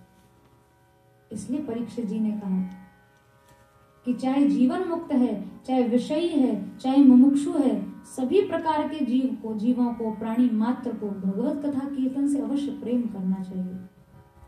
भगवान मिल गए जाए तो भी कथा कीर्तन नहीं छूटता है जिनको कथा कीर्तन का रस मिल जाता है। भगवत प्राप्ति के बाद भी कथा कीर्तन का रस नहीं छूटता है। कुम्मन दास जी के साथ सदा श्रीनाथ जी गोदी में खेलते थे, फिर भी कुम्मन दास जी उदास रहे। श्रीनाथ जी कहें, कुम्मन दास जी, लोग तो हमारी बाकी झांकी को तरसते हैं और आपकी गोदी में साक्षात हम बैठे रहते हैं, फिर भी आप मुंह लटकाए बैठे रहते हैं। कुम्मन दास जी ने कहा, प्रभु आपकी प्राप्ति का भरोसा नहीं है। अभी गोसाई जी मंदिर में राजभोग बाल भोग की घंटी बजा दें तो आप रुकेंगे क्या, भाग जाएंगे यहाँ से? हमें आपकी प्राप्ति का भरोसा नहीं है। आप कृपा करके हमें ऐसा सत्संग घर में ही दे दो कि उससे हमें कभी विरह न हो।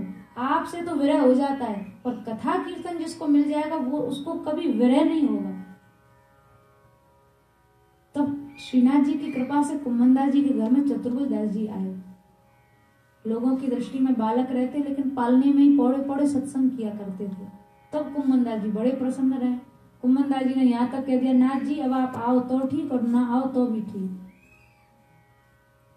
यानी भगवत प्राप्ति के बाद भी कथा रस, कीर्तन रस की प्राप्ति शेष रह जाती है। और जिसको कथा कीर्तन का रस मिल गया उसको सर्वस्व मिल गया, फिर उसके लिए कोई प्राप्ति शेष नहीं। ब्रज गोपियां 125 वर्ष श्री कृष्ण ने लीला की। संयोग लीला तो 11 वर्ष गोपियों को मिली थी, ब्रज लीला। बाकी तो सब समय विरह में, कथा कीर्तन में ही तो गोपियों का सब समय गया। कथा कीर्तन के भरोसे ही तो प्राण टिके रहे। तो कथा कीर्तन की प्राप्ति ऐसी प्राप्ति, यदि भगवत प्राप्ति के बाद भी कोई प्राप्ति कही जाए तो वो कथा कीर्तन की प्राप्ति है। जो भगवत प्राप्ति के बाद भी निरंतर बड़े बड़े नित्य मुक्त महापुरुष भी उसे छोड़ नहीं पाते, कभी नहीं छोड़ पाते। परीक्षित जी ने प्रार्थना की, नाथ आप कृपा पूर्वक हमें इस दिव्य कृष्ण कथारस का पान करावें।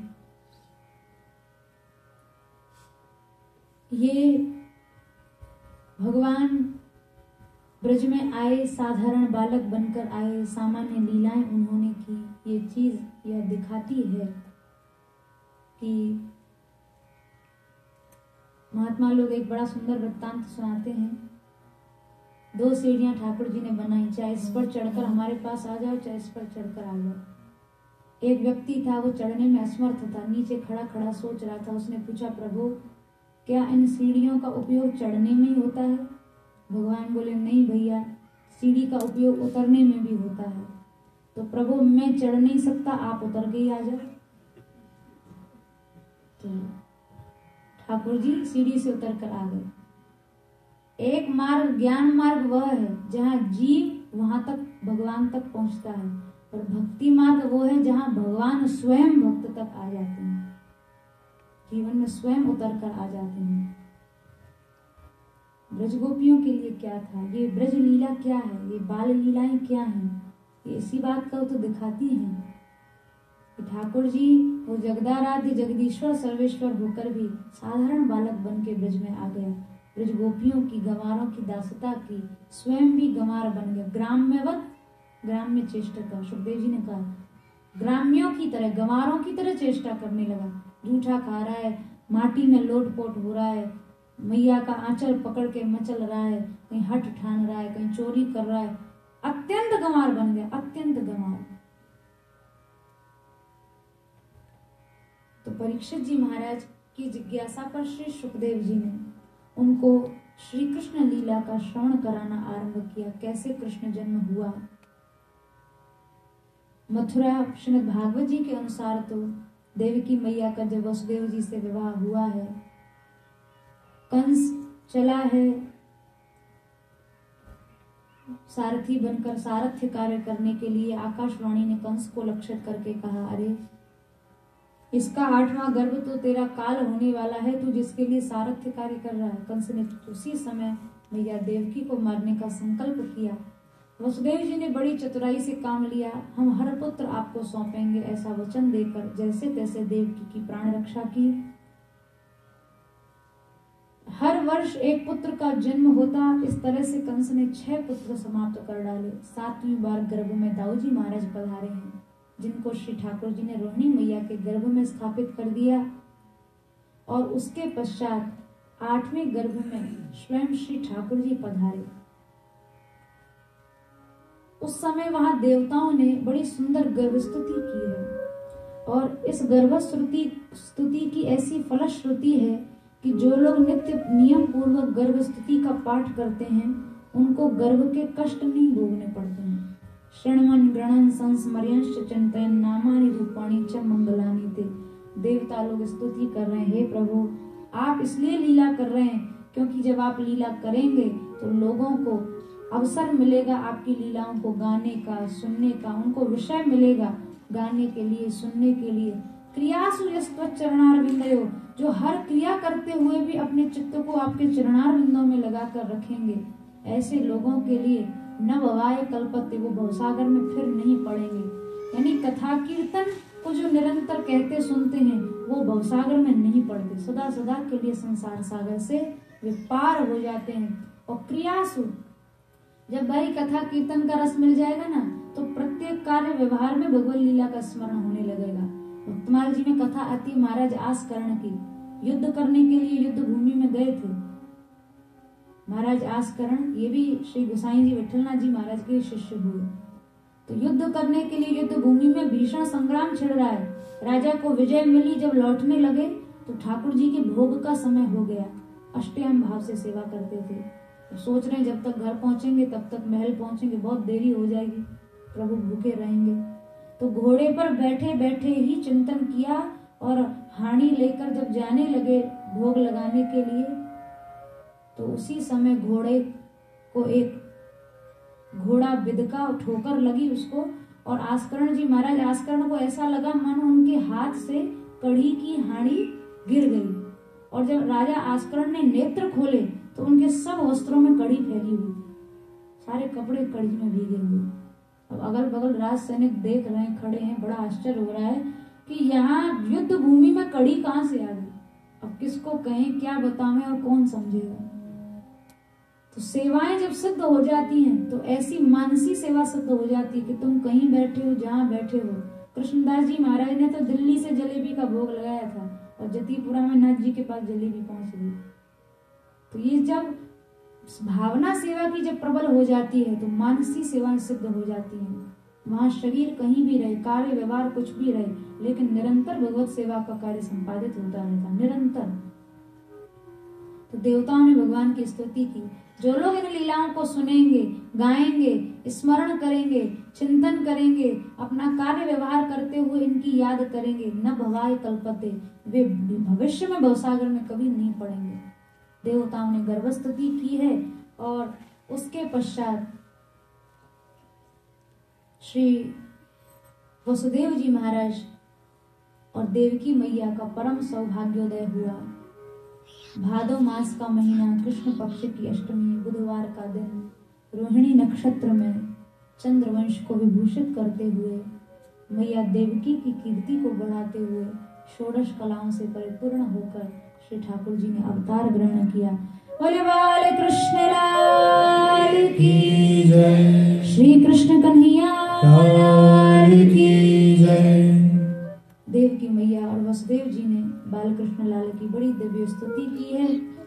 चतुर्भुज रूप में प्रभु प्रकट हुए, दिव्य अद्भुत उनका स्वरूप था। मैया को बड़ा आश्चर्य हुआ। ठाकुर जी बोले, मैया आप ही की इच्छा के लिए पुत्र रूप में आए हैं। मैया देवकी बोली, नाथ आप पुत्र के रूप में कहाँ, आप तो पिताजी के रूप में आ गए। 4 भुजा वाला कोई बालक हमने नहीं देखा। तो प्राकृतम बभूव, उसी समय 2 भुजा उन्होंने गायब कर ली, प्राकृत शिशु की भांति प्राकृत रूप धारण कर लिया। और मैया देवकी वसुदेव जी ने उनकी स्तुति की। और फिर वसुदेव जी महाराज उन्हीं की इच्छा अनुसार उनको गोद में लिए हुए जब यमुना जी को पार करते हुए चले हैं जितने बंधन हथकड़ी बेड़ी के थे खुल गए।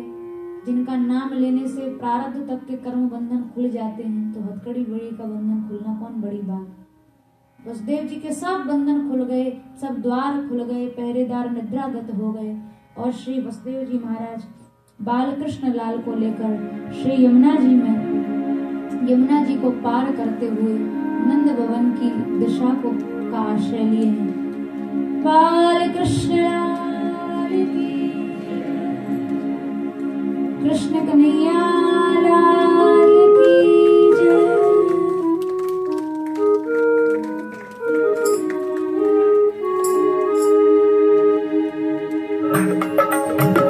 स्वागतं कृष्ण सुस्वागतं कृष्ण स्वागतं कृष्ण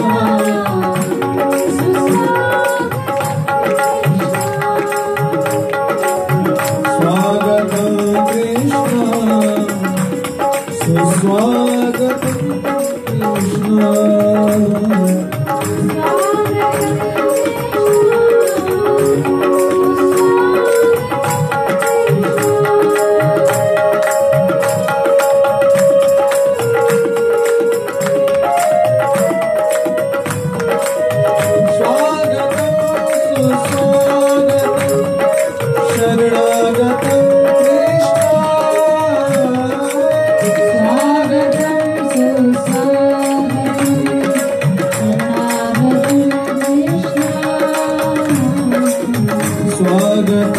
कृष्ण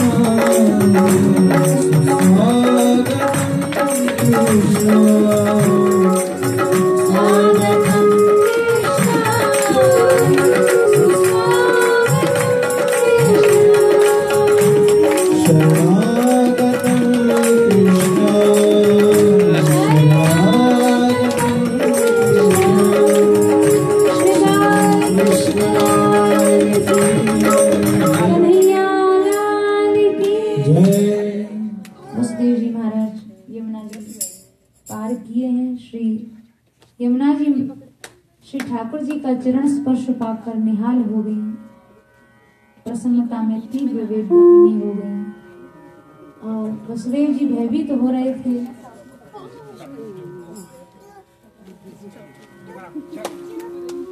वसुदेव जी महाराज सहज में यमुना जी को पार करते हुए नंद भवन में प्रसूति गृह में प्रवेश किए हैं, जहां मैया ने लाली को जन्म दिया था और उधर अपने लाला को पार्श्व में सुलाकर लाली को लेकर लौट आए।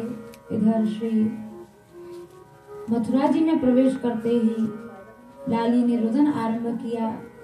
कंस ने सूचना प्राप्त होते ही बलात् लड़की को हाथ से कन्या को छीन लिया। जैसे ही मारने के लिए विशाल चट्टान पर पटकना चाहा, हाथ से उड़ गई, अष्टभुजी देवी के रूप में प्रकट हो गई। अरे मूढ़, तू तो मुझे नहीं मार सका, पर तुझे मारने वाला काल कहीं जन्म ले चुका है। श्रीमद् भागवत जी के अनुसार मथुरा के कारागार में श्री कृष्ण जन्म इस तरह से हुआ और गोकुल में जन्म कैसे हुआ उसकी भी संक्षेप में लीला सुनो। नंद बाबा बड़े चिंतित रहते हैं कि गोपाल जी की सेवा करवे वारो बालक कोई घर में नहीं आयो। नंद बाबा ने एक दिन ब्रजवासी ब्राह्मणों ने नंद बाबा को पुत्रवान भव आशीर्वाद दिया।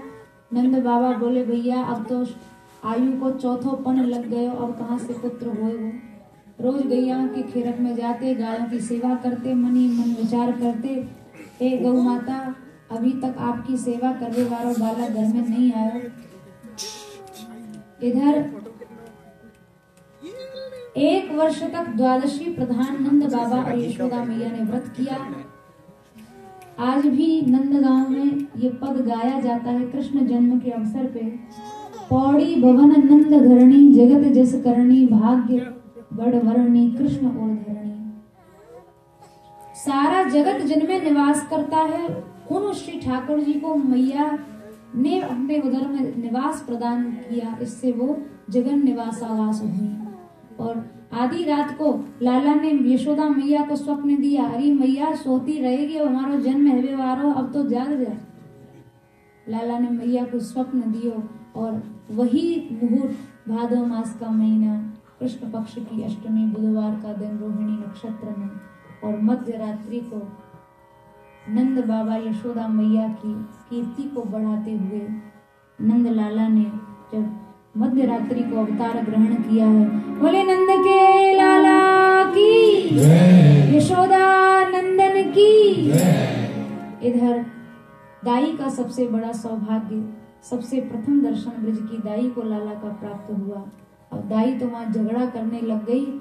यशोदा, सूरदास जी ने इस लीला को पद में लिखा है, यशोदा नाल न छेदन दई हो, मणिमय हार जटित ग्रीवा को वही आज मैं लई हूँ। भैया देख, जब नंद बाबा में नई नई बहू आई ही, वास्तव में नंद बाबा को जन्म भयो तो नंद बाबा को नालो छेदन भी मैंने की और आज नंद बाबा के लाला को नालो छेदन भी मैं कर रही हूँ, तो आज तो डबल नेग लूंगी, ऐसे नहीं मानूंगी। मैया बोली दाई तो कुछ जो चाहिए सो ले ले। तो दाई बोली देख, एक तो तेरा मणि में 9 लखा हार चाहिए। अरे दाई ऐसे सैकड़ों हार तो पे न्योछावर और कुछ मांग। दाई बोली तो मैया अपने लाला को ही दे दे। मैया के तो होश उड़ गए। मैया बोली अरे दाई चौथेपन में लाला भयो, नेग में लाला ये दे दूं, ऐसा संभव नहीं है। सुनंदा बहन ने समझाया, अरे मैया कि दाई बहुत चतुर है, नालो छेदन के लिए लाला को तो कुया की गोद में देना ही पड़ेगा। मैया ने लाला को दाई की गोद में दी और दाई को परम सौभाग्य, प्रथम दर्शन दाई को भयो है। और जाके नाल आदि ब्रह्मादिक सकल विश्व है माँ है, और सूरदास प्रभु गोकुल प्रगटे कहवे को कछुना। सूरदास जी ने गोकुल में ठाकुर जी का जो प्राकट्य हुआ उस लीला को गाया। गोकुल में श्याम सुंदर प्रकट हुए हैं। ब्रज की दाई का जो सौभाग्य है वो ब्रह्मा शंकर को भी प्राप्त नहीं हुआ। और उसके बाद नंद बाबा को जब खबर प्राप्त हुई है, नंदस्त्वात्मज उत्पन्ने जाता ह्लादो महामना आहूय विप्राण वेद ज्ञान शुचि अलंकृतः। वहीं खिरक में सज धज के नहा धो के सुंदर पीत पिछोरा धारण करके सब ब्रजवासी ब्राह्मण वेदज्ञ ब्राह्मणों को बुला के नंद बाबा नंद भवन में आए हैं। जैसे भवन में पहुंचे वहां तो गोपी ग्वालों की भीड़ लगी हुई है। और उसी समय नंद बाबा ने सब ब्रजवासियों से प्रार्थना करके और ब्रजवासी ब्राह्मणों के द्वारा बालकृष्ण लाल का जातकर्म संस्कार संपन्न कराया। बोलिए कन्हैया लाल की जय। हरि ओम। स्वस्ति न इंद्रो वृद्धश्रवाः, स्वस्ति नः भूखा विश्ववेदाः, स्वस्ति नस्तार्क्ष्यो अरिष्टानेमिः, स्वस्ति नो बृहस्पतिर्दधातु बृहस्पतिर्मरुतः, पुष्णिमार्दरः शुभं जावानो विदधे गुजवयः, अग्निजुवामनवः सूर्यचक्षुषो विश्वेनो देवा अवसागमन्यः, भद्रं कर्णेभिः शृणुयाम देवा, भद्रं पश्येमाक्षयत्राः स्थिरैरङ्गैस्तुष्टवागं ससनो भ्यवसे, महिदेवहितं जदायुः शतमिन्नु शरदो हन्ति देवा चतुरानश्चक्रा जरसन्तनूनां द्योः शान्तिरन्तरिक्षं शान्तिः पृथिवी शान्तिरापः शान्तिरवगतयः शान्तिः वनस्पतयः शान्तिरुष्मै देवाः शान्तिर्ब्रह्म शान्तिः सर्वत्वं शान्तिः शान्तिरेव शान्तिः सामा शान्तिरेव। बोले बाल कृष्ण लाल की जय। ब्राह्मणों ने विधिवत बालक का जातकर्म संस्कार कराया। नंद बाबा ने 20 लाख गायों का दान लाला के जन्म के अवसर पर किया है। दान का बड़ा दिव्य भव्य कार्यक्रम आरंभ किया। गोपी ग्वाल गैया बछड़ा सब सज धज के लाला के जन्म की बधाई देने और लेने पहुंच रहे हैं। इधर लिखा है, भूल गए गोपी ग्वाल गोपिकान भूल गए, हुलसी मचाई रत प्रेम सरसाई में। सब अपने अपने आप को भूल गए हैं, बधाई में खूब नाच रहे हैं, गा रहे हैं। दूध दही घृत की कीच मची गैलन में, और मीचन दे सबे पगे आनंद बधाई में। दूध दही की कीच मच गई नंद भवन में, और छोटी सुत चोटी का छोटी कर मोटी भई, फैल गई तोंद बड़े मोद की आवाई में। जो पतली पतली गोपियां थी वो लाला के जन्म की खुशी में फूल के मोटी हो गई, और जो मोटी मोटी थी वो धक्का लग लग के पतली हो गई। और जितने ब्रजवासी हैं, गोपी ग्वाल हैं, सब के सब नाच रहे हैं, गा रहे हैं, और प्रेम से यशोदा मैया को लाला के जन्म की बधाई दे रहे हैं और बधाई ले भी रहे हैं। अब हम सब लोग बधाई गान करेंगे और आप सब लोग गाएंगे और नाचेंगे।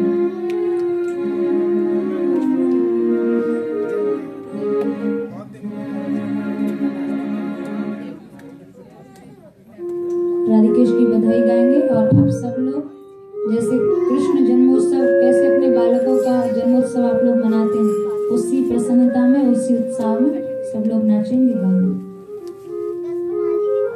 बोलो नंद के लाला की जय, बाल कृष्ण लाल की जय। ब्रज 84 कोस में भयो आज आनंद, नंद यशोदा द्वार पे प्रगटे परमानंद। नंद जू के अंगना में बज रही आज बधाई, नंद जू के अंगना में बज रही आज बधाई, नंद जू के अंगना में बज रही आज बधाई, नंद जू के अंगना में बज रही आज बधाई, नंद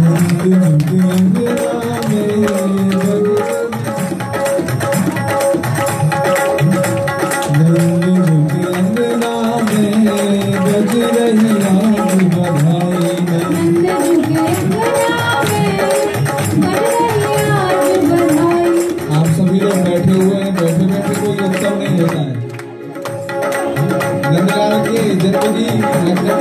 किसी को खुशी नहीं, सभी लोग खड़े होकर के बधाई दें। नंदलाल खड़े हुए नंद के अंगना में बज रही आज बधाई, नंद के अंगना में बज रही आज बधाई। 100 बार बधाई रे भैया, 100 बार बधाई, लाखों बार बधाई, 100 बार बधाई रे भैया, लाखों बार बधाई। नंद जू के अंगना में बज रही आज बधाई, नंद जू के अंगना में बज रही आज बधाई, नंद जू के अंगना में बज रही आज बधाई, नंद जू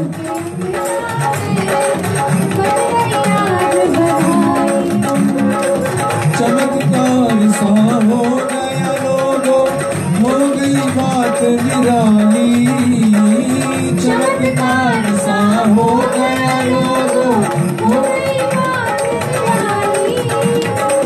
चमत्कार सा हो गया लोगों, हो गई बात निराली, चमत्कार सा हो गया और रात ही रात में नंद बाबा की दाढ़ी हो गई काली, ओ रात ही रात में नंद बाबा की दाढ़ी हो गई काली। नंद जू के अंगना में बज रही आज बधाई, नंद जू के अंगना नंद जू के अंगना में बज रही आज बधाई, नंद जू के अंगना में बज रही आज बधाई। ना जाने किस ऋषि मुनि ने भागा